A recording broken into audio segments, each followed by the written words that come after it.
Okay, we're here trying to help one of the cars who got stuck.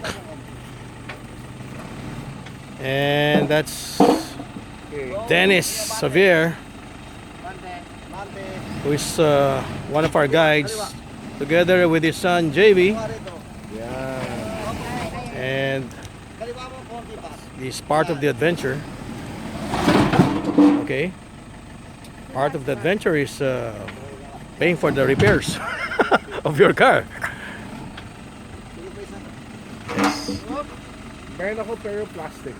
Quite expensive to have fun.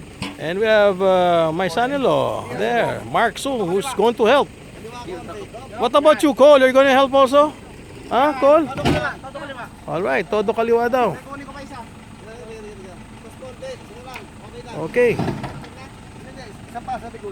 So, Dennis knows what to do. May suki ang pala rito. Yung batang yan, may suki ba? Yung bato na yan? That's my new friend, Oliver Ang. Owner of Acacia. From scuba diving to off-roading.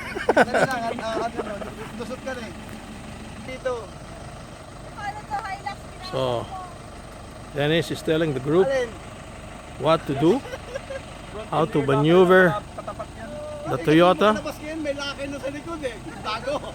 We have a family here. That's the daughter who's in charge of the jungle base. Okay, cars are still stranded at the back, and we're hoping that on my watch it's already 3:20. We have at least a good 2 more hours to do the maneuvering here of this rough terrain. And there's JV.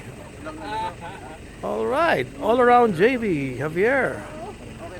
Okay, the assistant of his father, Dennis, with the other daughter working it out on how to get this car out, this 4-wheel drive car of Toyota Hilux. Okay, slowly, according to Dennis. Yes, one car is almost there, one car's almost there, but the other car on the rear is having a problem. As we close in, we try to close in. Yes, that rear tires is a problem. Okay. All right. Okay, the car's still alive. Okay, almost done. This is the best part. How we see the other tire moving. There. Okay. Yeah, the tire's going up. Trying to create a lot of noise and a lot of smoke.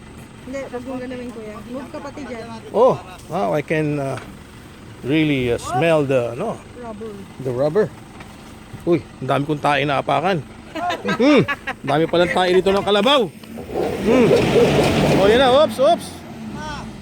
Bro, yung isang the other ladder, pwede natin Wait. This is the exciting part. How to get out of this road here. Okay. Go! And Dennis says go. Yes. Yeah, all right. Okay. No problem. Okay, small damage, Small damage lang yan. Okay.